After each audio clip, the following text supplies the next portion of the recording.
I do. I really do. My hair is getting long.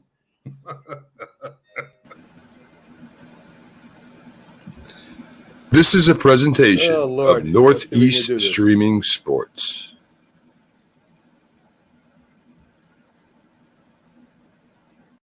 He was a Giant, and he was a Cowboy. Now these two former rivals have joined forces to bring you the most insightful, perceptive, and controversial sports talk podcast in America. Former Dallas Cowboys defensive end Jim Jeffcoat locks horns with former New York Giants wide receiver Byron Williams. And now, here's Byron Williams and Jim Jeffcoat.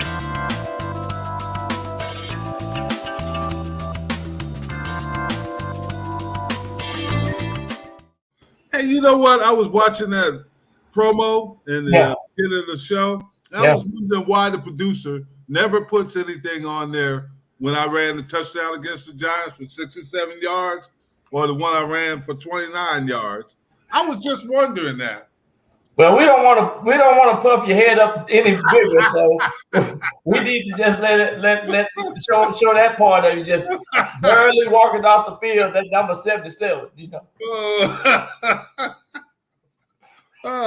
Haters gonna hate. Haters gonna hate. That's one thing about it. I do preach. I preach and I tell her like it is. I tell her like it is. Oh my goodness. Lots to talk about tonight. A lot of things are going on. Yeah. First, Aaron Rodgers, they said he gave the Green Bay Packers an ultimatum. He said either they fire the GM or trade him.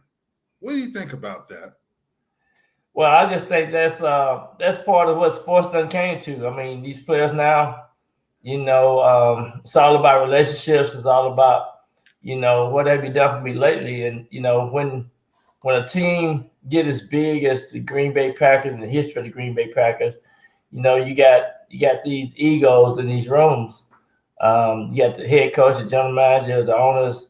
Well, they don't really have owners. Then you have Aaron Rodgers. And so with the success that he have had, you know, he felt like, you know, they didn't let him know some things that they was doing probably. And he wanted to be in the know. And so he decided to probably say some things that he's saying now. Yeah, and I hear what you're saying, but here's the problem I have with the whole situation. First off, I'm not a big Aaron Rodgers fan. I know he's won the MVPs. He's won one Super Bowl. Yeah. He's won one Super Bowl with Mike McCartney, of all people. But, and I mean, individually, he's done some great things. But team-wise, has he done some great things? I mean, he kept them above water for many years. We can't deny that. And his individual talent's good.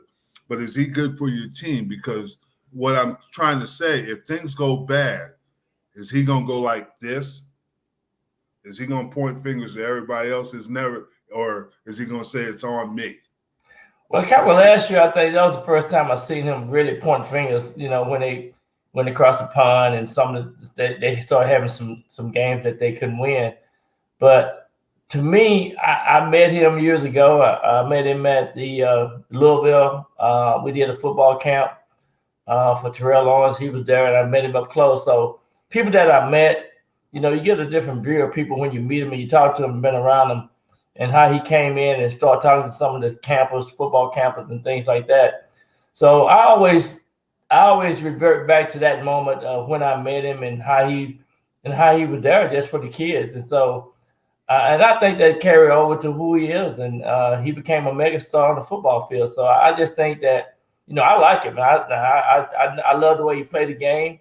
I love the way he throw the ball. I think the ball placement for his receivers is excellent. I think he have mastered that part. And so I see it from that perspective. I just think that, you know, you're going to have some disagreements with some people that's a part of the team, and that's part of football. That's part of your ego.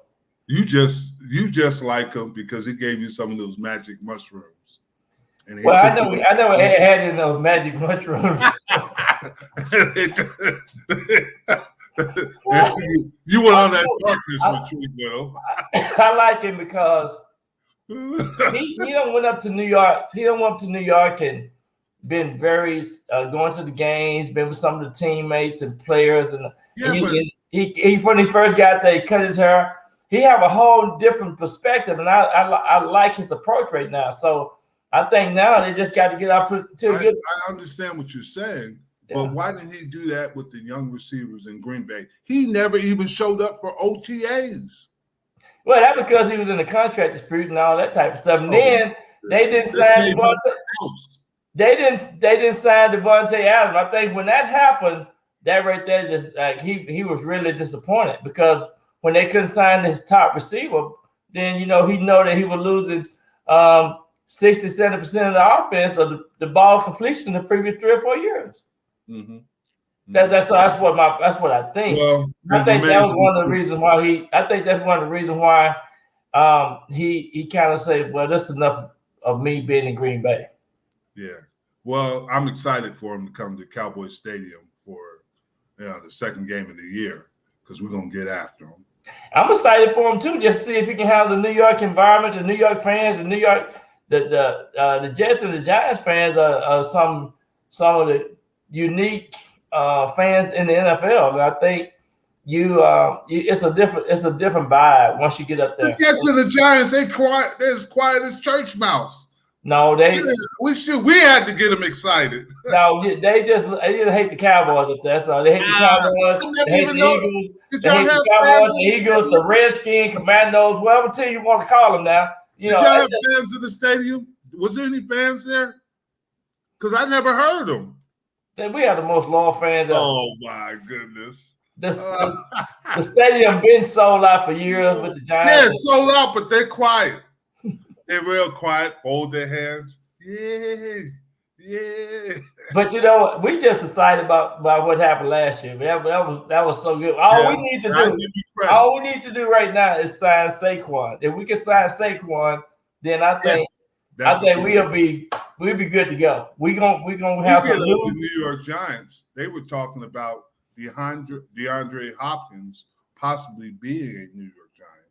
But I've been looking at that story all day, and DeAndre Hopkins, I still think he's in the top 10 receiver for his performance. And I think last year what hurt him when he had the 6-game suspension, and I got him listed as one of my top 5 wide receivers right now to come in. You say that he's better than Justin Jefferson. No, I didn't say that. You said he's in your top 5. My top 5. He's better than Tyreek Hill. I didn't say that. He's better than Jalen Waddle. So that's 3 right there. No, he's better than Jalen Waddle. He's better than Jalen Waddle right now. He's better. If I had Jalen Waddle and DeAndre Hopkins, I would go with DeAndre Hopkins right now. He's better than Diggs. Stephon Diggs, I think he got a. Oh man. Yeah. I got him 3rd right now. I got him 3rd. So he's better than CeeDee Lamb. Yeah, he better see Lamb. No. He might not be better than Devontae Adams. He might not be better than Devontae Adams. So you got 4. No, Devontae Adams. I got look, Justin Jefferson, Devontae Adams, Jamar Chase, Tyrese Hill, and then DeAndre Hopkins. That's my top 5. That's my top 5. Oh man, come on, man. So he's better than Jamar Chase. I said Jamar Chase is up in the top 4. Let me hear it again. Okay. Justin Jefferson. Got you. Devontae Adams. 2. Jamar Chase. Yes, 3. Tyrese Hill. And then DeAndre Hopkins. You said Diggs was better than him. No, I didn't. I said Diggs is right there. He's in the 6. He's between the 6 and 10. Ooh. I don't agree with you. Lamb was in between the 6 and 10. I'm telling you. He's better than A.J. Brown. Yeah. Ooh. Yeah, he's better than A.J. Brown. Yeah, you've been hanging around with Aaron Rodgers. A.J. Brown is still in the top 10, but man, I'm telling you, it's some receivers in that list. Cooper Kupp is, if he stay healthy, he's in that list. I'm talking about productivity, right? And CeeDee Lamb is probably. What about the 2 receivers from Seattle? I got DK Metcalf in the group. I got him. You got more than 5 though now. You said he was in the top 5. You want me to name? Metcalf You want me to name my list?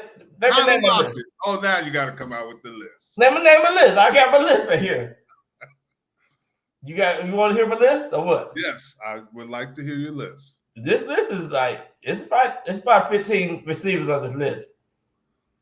All these guys really can, if depending on how healthy they can stay, and depending on, just depending on how healthy they can stay, they all can have but I do think Justin Jefferson will be the first receiver to have 2,000 receiving yards. Wow, that's a lot of yards with Kirk Cousins. That's a lot of yards. So Justin Jefferson. A lot of night games because Kirk Cousins won't get him the ball. Justin Jefferson, Tyreek Hill, Devontae Adams, Jamar Chase, DeAndre Hopkins, okay, Stephon Diggs, wow, AJ Brown, CeeDee Lamb, Jalen Waddle. I got Cooper Kupp, and then the surprise gonna be Ahmad St. Brown, play for Detroit. Okay, he's gonna be a surprise. DK Metcalf will be in there. Tyler Lockett. Yeah, he's in the top 20, but Debo. Keelan Allen, because of Justin Jefferson. I don't have any.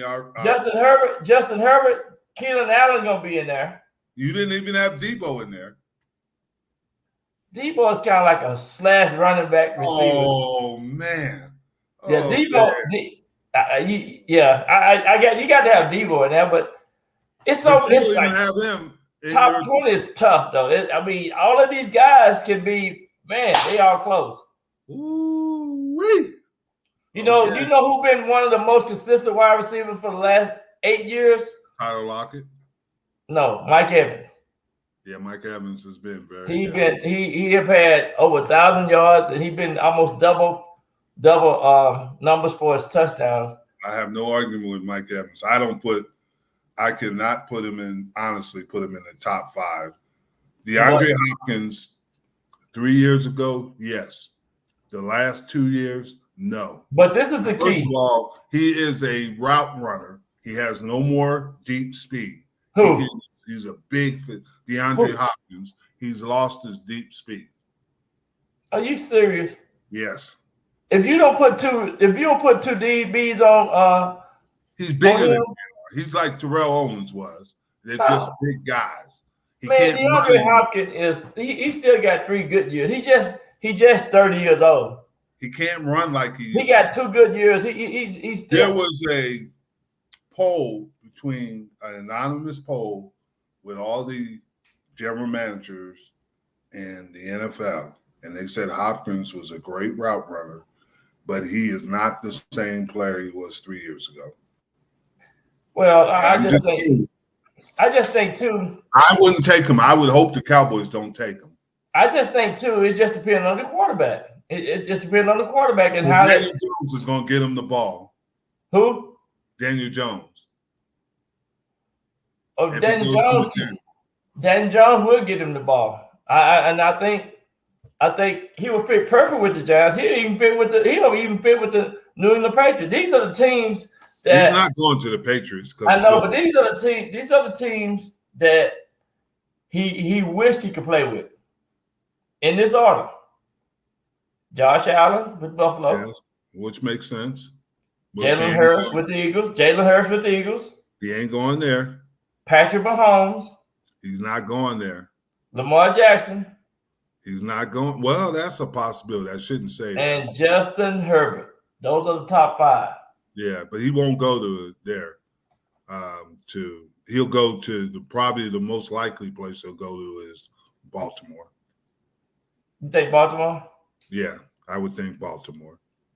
I think New England might. Him and Bill O'Brien didn't get along. Yeah. I would think the most likely place that we should be looking, and he's going to have to take a pay cut. He's not going to get $21.9 million. Yeah, he was 20. Yeah, he was. They saved themselves $22.6 million. Yeah, dead cap this year by letting them go. I think he would before June 1st. I think he'd end up in Atlanta. that'd be the best place for him. Atlanta? Yep. I think Atlanta would be a good place for him. And he could get the balls. Now, Atlanta's got that receiver that you talk about, a receiver. Mike. They got him too. Yeah, Michael. Yeah. Yeah, his name is he just ain't played the last 2 years. That's the only thing. You know, he was like the number one receiver. Patterson is there too. Yeah, they got some good receivers. Yeah, so there. But and so I just think too, they might be the team to watch this year. I said that. In the NFC South. I keep telling you guys that. Nobody wants to hear Jim. Because they defense watch out for the Atlanta Falcons. The defense is kind of solid. No, yeah, solid. And they got the running back, B. John Robinson. He's going to set up the passes for Ritter. This is similar to what Ritter was in Cincinnati. Yeah. As far as organization of that team. But you know what? Them rookies coming in and they going to get hit a couple of times. This is not college. But the running backs are different. You know, a running back can take over early, and we both know that. Running back can walk in. What happened to the Steelers running back, Harris? He struggled, but I think this kid is better than Harris. Okay. Actually, Harris. Okay. I think Robinson's a better runner, but he did. I mean, I don't know. I can't say that B. John Robinson is a top 5 runner right now, but he's going to be on that path if he's. Well, he got a learning curve first. He got a learning curve. Learning curve is just, hey, this is the hole you hit and run as fast as you can. That's his. But learning. You know what? He went to the right team that can That's what use I'm saying. him. Yeah, could use him. So yeah. And then they got a good defense, and that's the South is not going to be a good conference or a division. Right.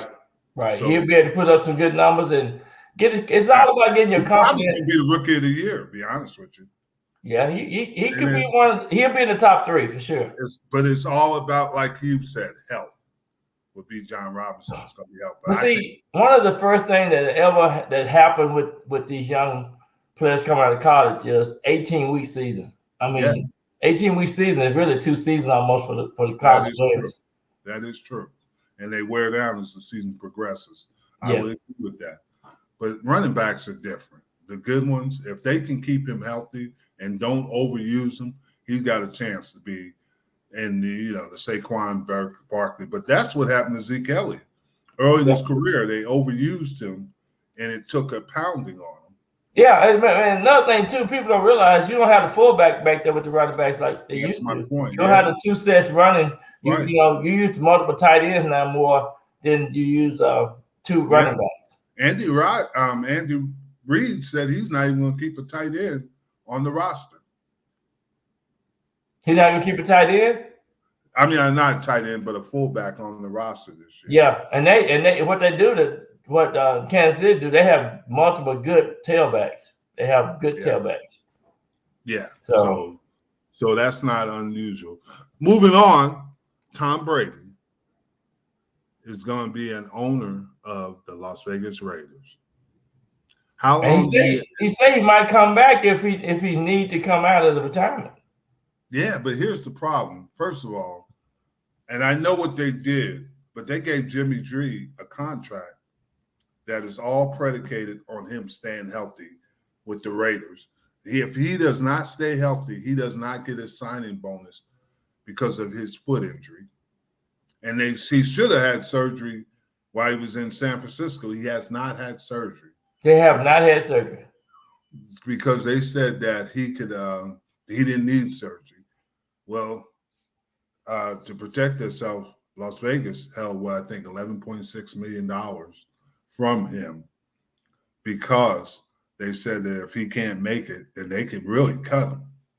Well, what he needs to do is call me up and see if we can get him a Kevlar shoe, and that way he can protect that foot, but yet can still run. So, but for real though, one of the things that now these teams don't do more of that. I think they're gonna start doing things like that just because it's all about you staying healthy and being productive. And that's true, but I don't know if I like the ideal And I'm not saying it should be anything against him. He has the right to do what he wants to.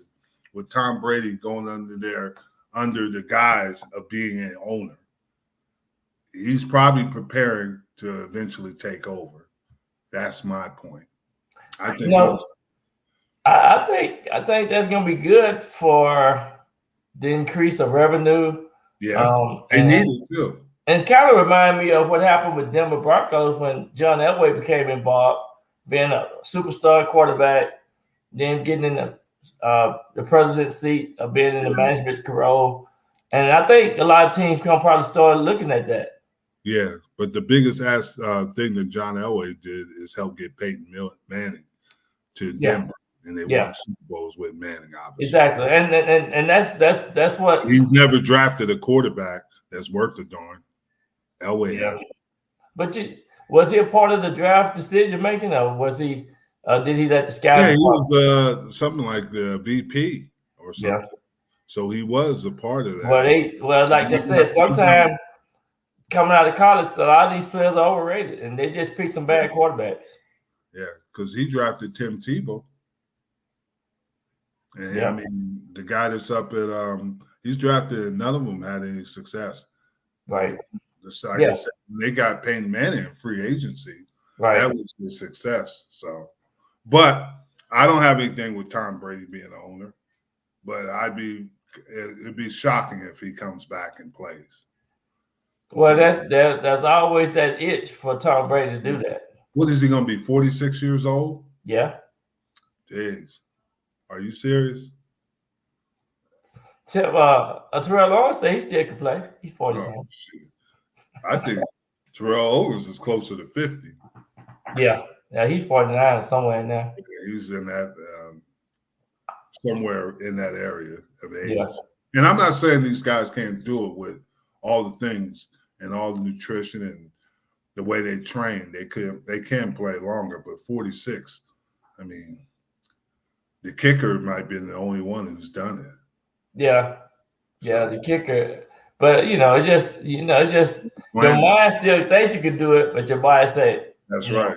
That's right. I mean, and that's true. That's true. Well, we'll see on that. The NFL is still arguing over the fair catch. Players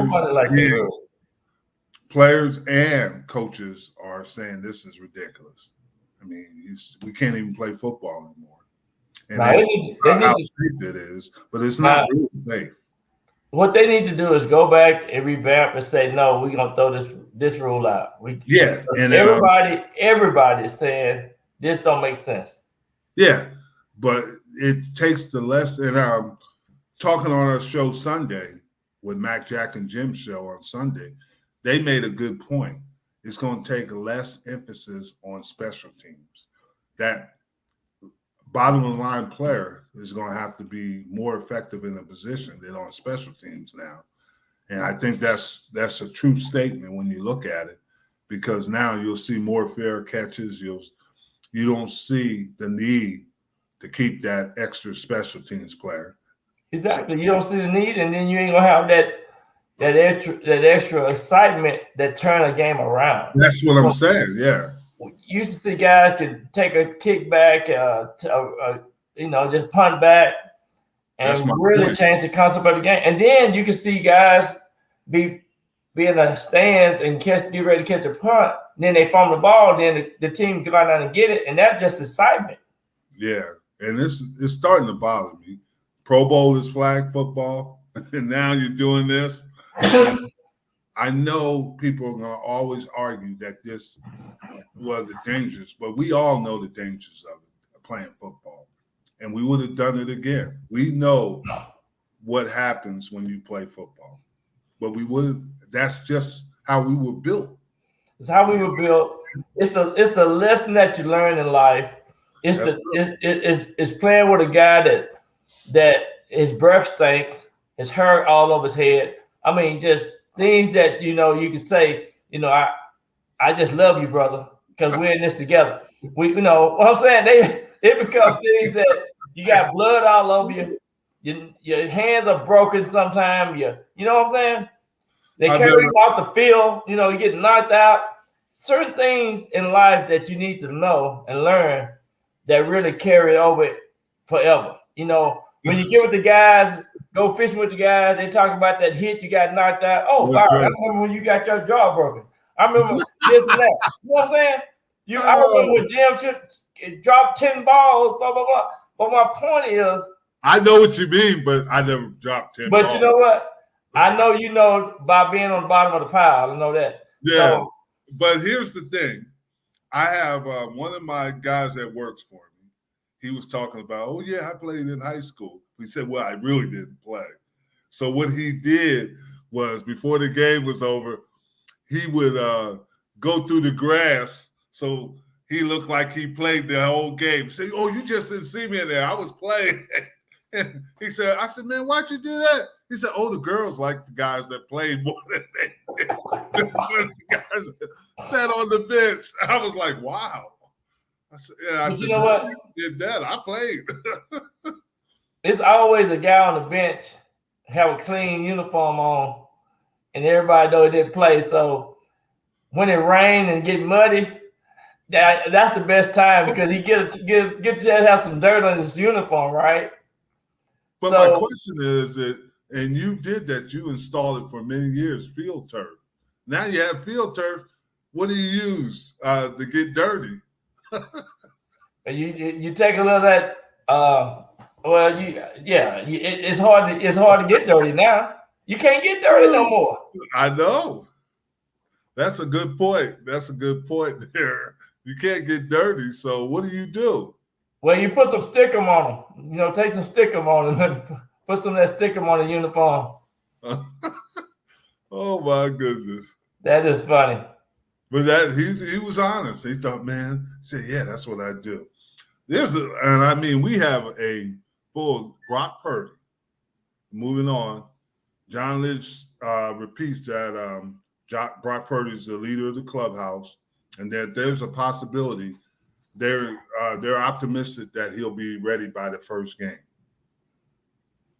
It is amazing. Mr. Irrelevant has now become so irrelevant, so relevant, really.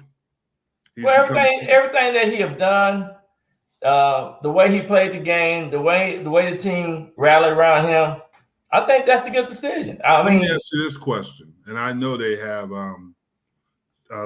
Trey Lance, mm-hmm. and then they also have Sam Darnold.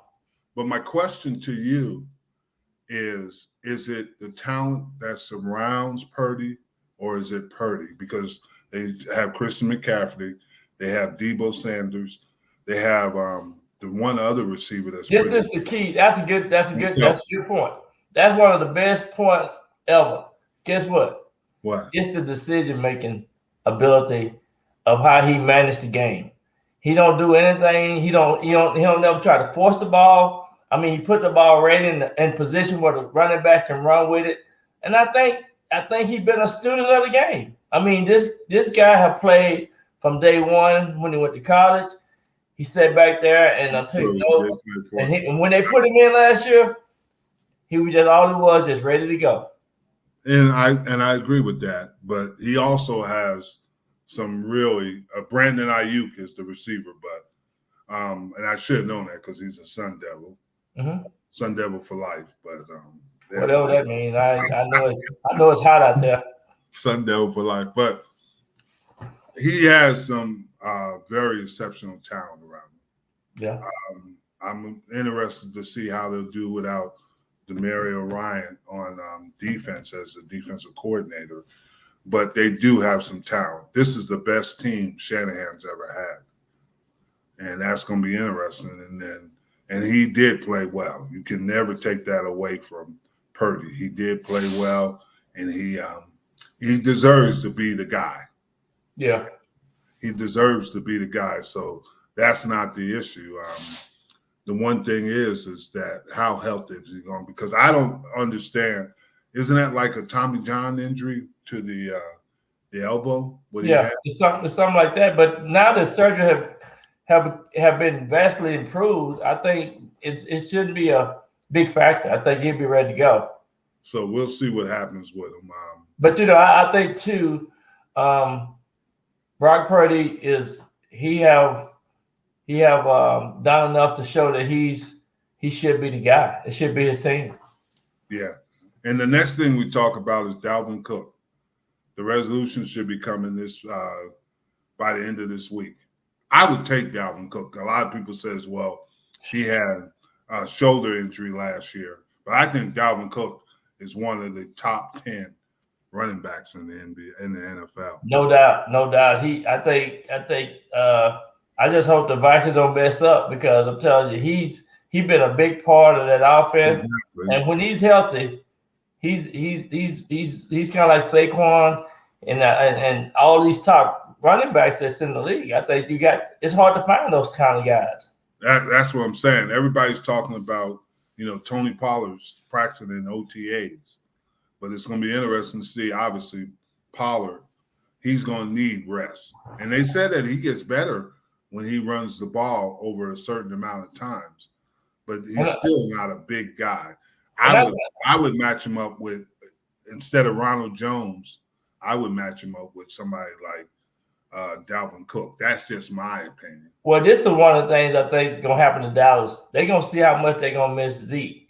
And I think with that being said, when you have a two-headed combination of skill, talent, and they offer different, unique styles, I think now Dallas ain't going to have that. And now Dallas will be more predictable. I think when you had Zeke in there, Zeke can get you 3 yards, 4 yards. Yeah, and I agree with it, but it also keeps those guys fresh. I know running backs, unless you have a Saquon Barkley, then you need different styles of running backs. But not everybody has a running back of that caliber. But what I'm saying, I think Dallas is gonna miss him. That's what I'm saying. And I think they just had some type of unique chemistry together, and I think it really helped Dallas to be who they were last year. To be, we had back-to-back 12 games. Yeah. See, I think it's gonna be hard for Dallas to win 12 games this year. It's gonna be hard for anybody in the NFC East to win 12 games. But that's what I'm saying. But I think here's my honest opinion. Playing the AFC East, I still think that the NFC, and people argue with me, but I still think the NFC East is superior to them. No doubt, because all those teams over in the AFC East have issues. They have issues. I mean, Buffalo has issues. New England has issues. Everybody talks about Miami, but they still have issues. And then obviously, who else is in there? Well, this is one of the things going to probably equalize. This is going to probably give the AFC East a little bit more advantage. It's the way they're doing special teams now. I'm telling you, they taking out 1/3 of the concept of the game. Yeah. And now you giving teams to catch a ball inside the 10, 20 and fair catch and get the ball in 25. That's not football. That's not. Yeah. What do you do with a guy like Turpin, who made the Pro Bowl as a returner? I mean, what value does he have? You shutting him out. You almost give him back to the World League or the XFL, because now he don't have no place in the NFL. That's what I'm asking, yeah. His playground is running punch backs and kickoff backs. Yeah, and I agree with that. I agree 100%. But that's going to be something to watch, because I don't like the rule either. I don't think it's right. Yeah. It's a disadvantage for the return game. So it's kind of like it's on punts too, correct? Huh? It's on punts and kickoffs, correct? Yeah, I think so. It's kind of like when they put the rule in for the extra points. I mean, the kickers, it really showed the inconsistency of the kickers when they moved the ball from the 3 back to the 20-yard line. It really showed. I mean, you see more guys miss extra points last year than ever before. Yeah, I would agree. And that's, they think they're helping, but they're exposing things. They're exposing things, and I think that's not good for the game. It's not good for the consistency of you getting ready to go to your playoff run and going to a chance to go to the Super Bowl. Yeah. Now you're giving people more advantages to go to the Super Bowl. Yeah, yeah. So because you know what?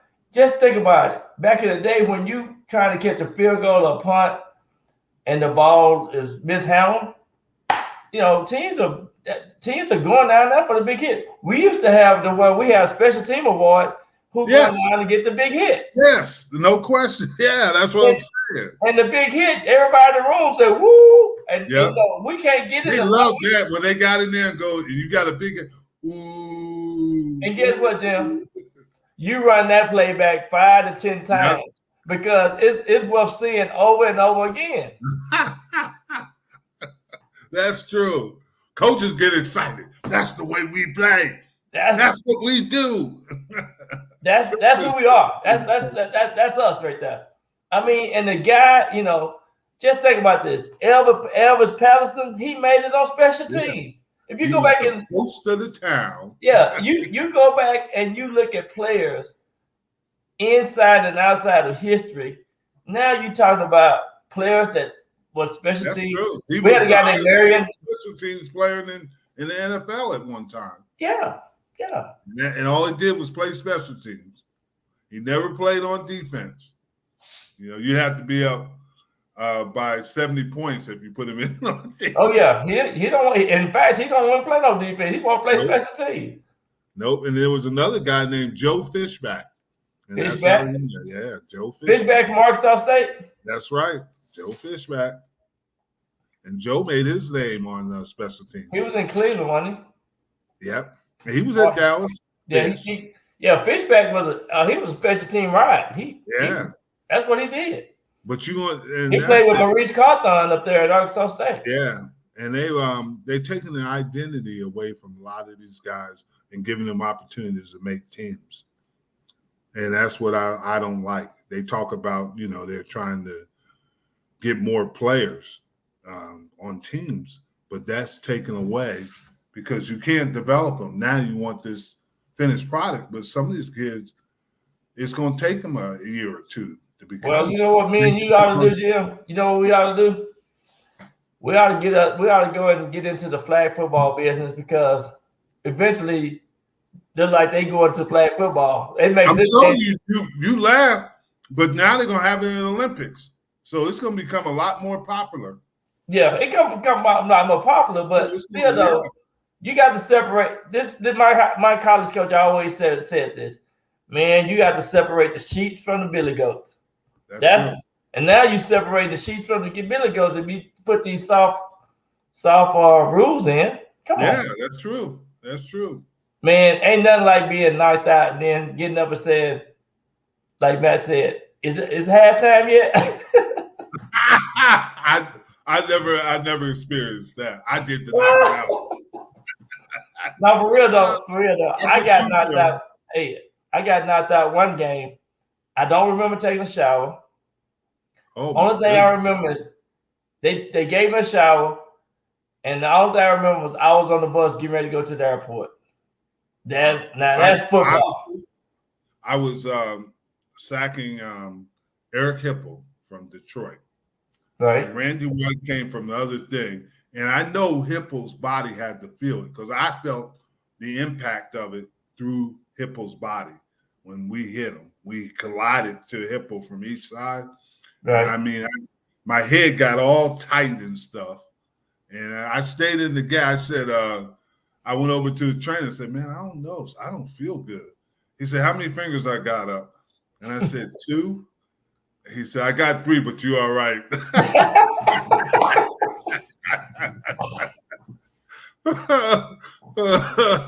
But you know what? Back in the day, when you used to get knocked out or you had a concussion or something like that, they're going to ask you stuff that you automatically know. What's your name? Jim Jeffcoat. Yeah. What were you born? That stuff you'll never forget. You can be daydreaming and say that. Yeah, all right. He'll be in the next play. Give him some smelling sauce. He's ready, Coach. He gonna make up to the. He ready. See, our producer John McGrath told about the time Bill Romanowski made him almost become a band member. He knocked him out. He knocked him out. He was thinking about, can I play the tuba? Did he said he went back out there and got him, though. He went back out there. He did. He played safety, and he said he got him. He was a pulling guard. He said he wasn't looking, but he hit him. And he said Romanowski was dirty in high school. So he did say that. He got him back. Speaking of the Browns offensive coordinator, Alex Van Pelt, we played together in Buffalo. Mm-hmm. We played. Has said that Deshaun Watson has improved tenfold since this time last year, and I would agree with it. I think there's another team that can shock people, Cleveland, and the reason I do is because they have very good running game, they got good receivers, and they got a good defense. And I don't know, that is going to be, that's going to be, you got Cincinnati in that division. You got, obviously, Pittsburgh. You got Cleveland. Yep. And, that's going to be a tough division in Baltimore, correct? Oh, yeah. And another receiver that's good is Amari Cooper. Yes, that's what I'm saying. He been one of the most consistent receivers. Yes. If you look him up and see his stats, I'm telling you, if he gonna get over 1,000 yards, he gonna get over 10 touchdowns. I'm telling you, Cleveland will be the surprise team of the AFC. And then they got the defensive end from Myles Garrett. Well, they got Myles Garrett, but Za'Darius. Yeah, Za'Darius. Yep. So they're going to be pretty good defensively. And, Myles Garrett is a freak. He's been a freak all his life. But, But I think Cleveland could be a surprise team. But the problem is division because Pittsburgh will be better because they got the best coach and Mike Tomlin. Cincinnati will be better. Baltimore should be better because Lamar's happy. And then, obviously, Cincinnati got Joe Burrows. So. Yeah. And but you know what's good about it? There's so many good things happening that where you just don't know because, you always have somebody that's starting off good and end up bad, but you're going to have some surprises. And I think Cleveland is one of those teams that are going to be surprising. Yeah. You got Detroit. Everybody looking for high expectation with Detroit. You just got some teams. Yeah. You got teams that got good coaches. That are going to shock this year. Yeah. Oh, yeah. And, just like what happened last year with Seattle. They shocked people. Yeah, you're right. And we were talking about this a couple weeks ago about how, they're excited about the quarterback at the Washington Commanders, which they might have to change their name. They can't trademark the name. Somebody has already got the trademark. So they might change their name again. But they're Sam Howell, I think it is. Yeah. Is the quarterback, and they think he has a lot South Carolina? North Carolina? From North Carolina. Yeah, North Carolina, yeah. They think he's going to be – and it would never shock me, and the reason it wouldn't shock me because nobody knew who Brock Purdy was. But now they know who I did. So I knew who he was. I would state, obviously, because we're from this Big 12, because he played TCU and those teams. I could. Yeah. But Howell has played in a major, and he got after the Cowboys. And I know he didn't play very much that last year. So, Jim, I want to ask you this, and I think it's important to people who want to know a little bit more in depth about football. Is it important about the terminology or the style that they put these young players in, and then how quickly can they adapt to the system coming out of college? And then lastly, the speed of the game. Is there a mixture of all of that being part of them advancing to the NFL level? Here's what always been my theory about this, and I've had an argument with Pags on this. The closer you to the ball, it's harder to play unless you're a freakish athlete. You have the Michael Parsons, the Myles Garrett.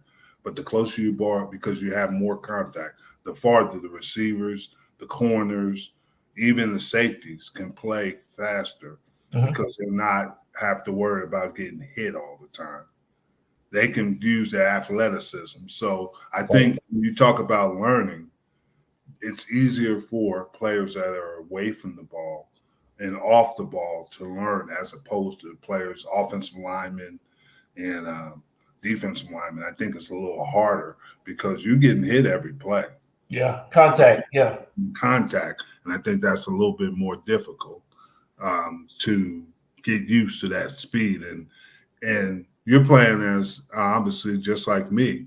When I walked in there, I'm playing against guys that are in their 30s. Mm-hmm. They got maybe 2 or 3 kids, and I'm just coming in the league, and they're fighting for their livelihood and their families. Plus, they're fighting. They understand what is expected as far as the plays. I'm learning the plays, so it's a little bit more difficult.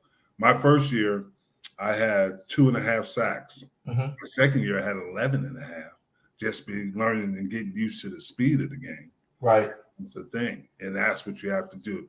You have the Michael Parsons, you have the Myles Garrett's, you have the Bosa brothers, the T.J. Watts that can pick it up quickly. Right. They are far and few between. We talk about Thibodeau, mm-hmm. and Thibodeau. That's why I think he'll be better this year, is because he had a year to learn and understand the speed of the game. And Hutchinson should be better. The kid at Detroit. Right. Get better because they're close to the ball. Now they understand what is expected of them and what they need to do to be successful. Yeah, and then another thing too, while you said, I would think about it's the angle that you take, it's the spacing that you have, and for receivers and tight ends and stuff, it's always about getting off the line of scrimmage. Yeah. How quickly you can get into your routes. Yeah. And then how quickly it's not much separation because you only have 53 yards wide from sideline to sideline. People don't realize 53 yards.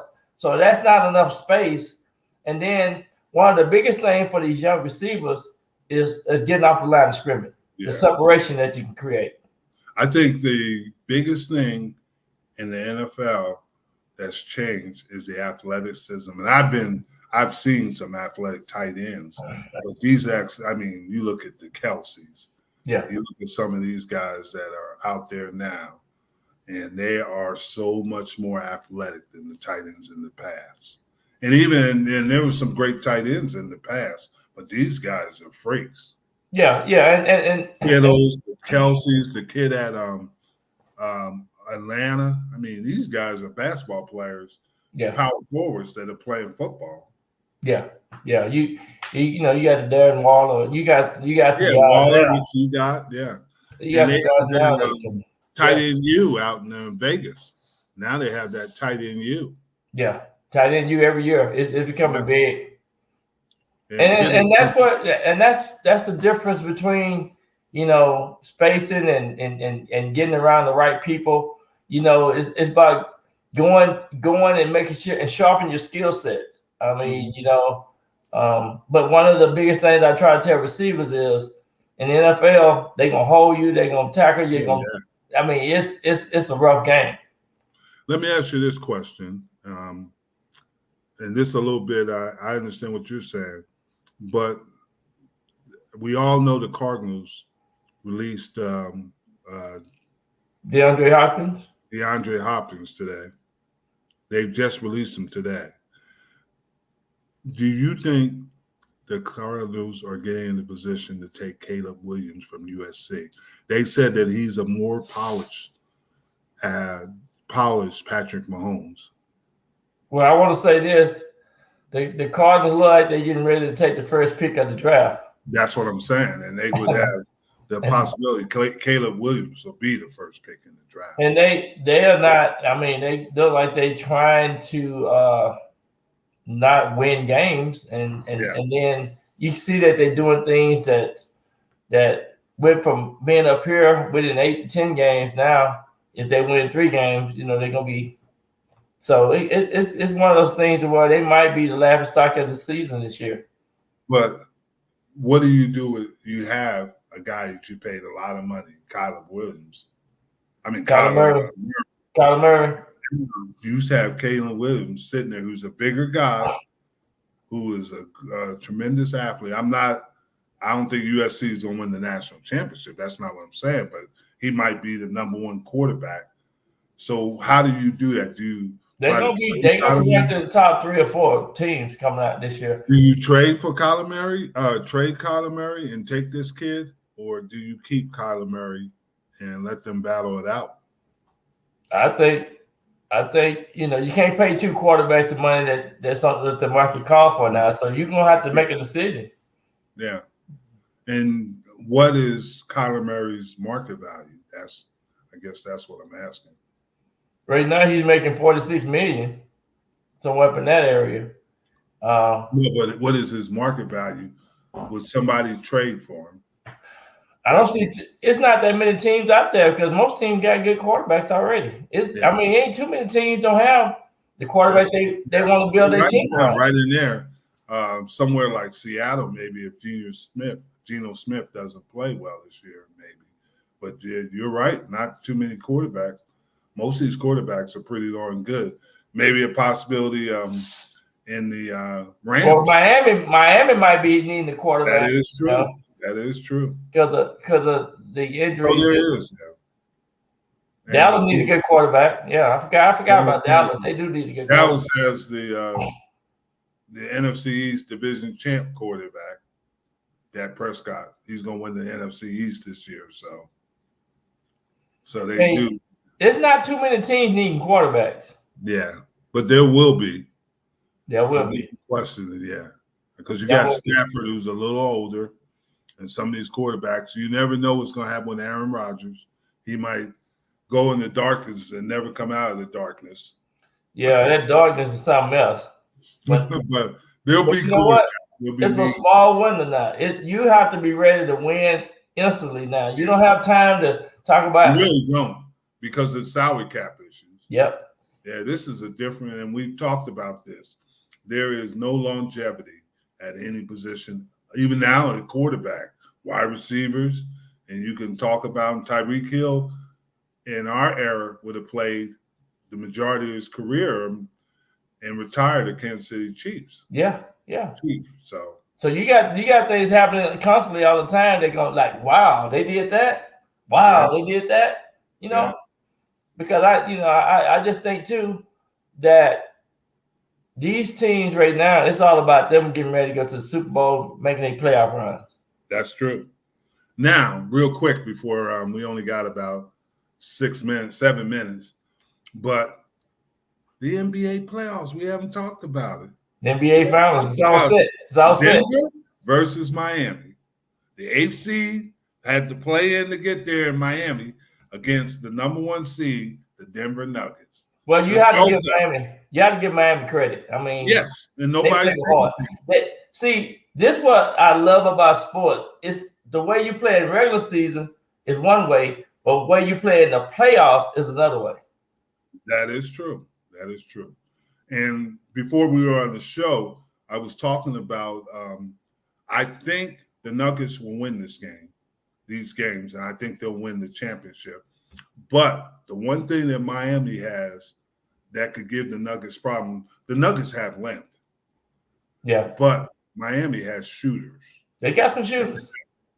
And that'll nullify some of that length because that's what's going to get them. If they can get open and make some shots, they're going to give the Nuggets problems. And I'll tell you one thing that Miami have, they have a guy named Jimmy King. Yeah. That boy been playing his heart out. I mean, he is truly him. Yeah. Jimmy Butler, he's on a tear. And I'm telling you that sometimes you just need that. It's about timing. Yeah. And I think the one thing about Jimmy, as I noticed, is there are going to be a little bit of issues. He can't get to the basket. They're too big inside. I mean, some of the guys, they got Drew Gordon, the other kid from Missouri. Yeah. And Murray's going to give them – they're going to have to find somebody who can guard Murray. And Joker, they might as well forget it. They might as well get Joker. They got to just go and get Joker his 35 points. And then That's right. The Joker's going to get his points. Yeah. But I think this is going to be I I don't think it's going to be a sweep. I think it's going to be a good series. I don't foresee it going more than 6. I think Miami's got a possibility to win 2 games. What do you think about Denver having that time of rest? I think that's good. I think that's good because they're used to that altitude. Right. It's going to be a little difficult for Miami. They might start off hot, but as the season, that's why I'm saying as the series progresses, I think it's going to wear on them, and that's to the advantage of Denver, the altitude and everything. Well, I know I never had issues with it. I never had issues with the altitude. I think Miami do have the advantage on the coaching side, so that's a plus. You think so? You think Malone is not? I ain't saying Malone's bad. I just think the Miami coach just Eric Spoelstra. Eric just got something that's unique. 7. This is his 7th year to go to the playoffs, and since he's been there, and he's just a special coach. Yeah, and I would agree, but I think Malone, this is his year in this group right now, and they got some guys now. Caldwell Pope, the bench, they got some bench players, and I think that's going to give Miami some. I don't foresee Miami winning in Denver. And the one thing that I do like is, this will be Denver's first time to win the championship. Yeah, and I think this is an opportunity that not too many teams have. Yeah. Do you does Denver retire Carmelo Anthony's jersey? Because they would be, if they retire it, Joker wears the same. The Joker wears the same jersey. Well, I don't think they go retire his jersey because he plays other teams. I think he played on 8 different teams, but I just think too that they do need to give him his prep. I mean because he was the number 1 pick for the the Nuggets. Yeah, he was. Yeah, before he went to New York, exactly. Yeah. Before he went to New York, because New York is talking about possibly retiring or putting his jersey in the rafters. He was a pure shooter. He was a pure shooter. That's for sure. I don't think they'll retire his number. I think they'll put it in the rafters. Yeah. Because he is going to be a Hall of Famer someday. Yeah. So Carmelo will be a Hall of Famer. I was just curious about that because he did start his career with the Nuggets. Right, he did. But it's been a good year for the NBA, which is good. I mean, yeah, it has. I enjoyed I love the playoffs anyway, but I enjoyed it. I think people have complained about that's right, Miami. Oh, that's right. Yeah, Hero is no joke. I'm telling you. Yeah. Man, I think I really honestly think Miami's got some shooters, and that's going to give Denver. But I think Denver's length is going to give Miami more problems than they can handle. So, but you're right. I just hope it goes to 7 games. I hope it go all the way to 7 games. I don't think it will. I really don't. I think it's 6 at the most. I'd love to see a 7-game series. Yeah, I'd like to too, but I'd be shocked if it But you know what? This is the lowest. This is the lowest seed ever to go to the finals for Miami. They didn't have to. They didn't have to play in. Yeah, so it is the lowest, number 8 seed. Yes. Yeah, you got to play in. So Miami's done a nice job, and you might have a point. Maybe Denver won't be at their best because of the layoff. So we'll see. Exactly. We will see. So. But I'm excited about it now. I'm excited. I can't wait till tomorrow night to watch the game because I enjoy this. I mean, these guys are playing at top level. Man, yeah, they playing some good basketball. Murray's finally healthy. Healthy. He's healthy. So it's good to see him playing and having fun. Yeah. Well. It's time for us to go. It's time for us to waddle out of here. And Waller, that's one of my upcoming receivers, Waller, baby. Yeah, but I'm going to send him a letter and let him know an email that you told him he wasn't a top 5 receiver. No, he's in the top 10. Oh, you can't have everybody in the top 5. I'm going to let him know.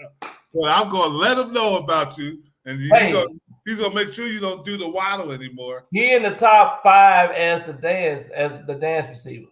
Oh shit! Hey, we didn't even talk about T. Hill. He said doing 7 games, Jim. All right. I will hop on there. And them boys ain't gonna do nothing this year. Them boys are the NFC East champs. But it's time to go. We got to get out of here. Have a good week. Have a good one. I'll talk to you.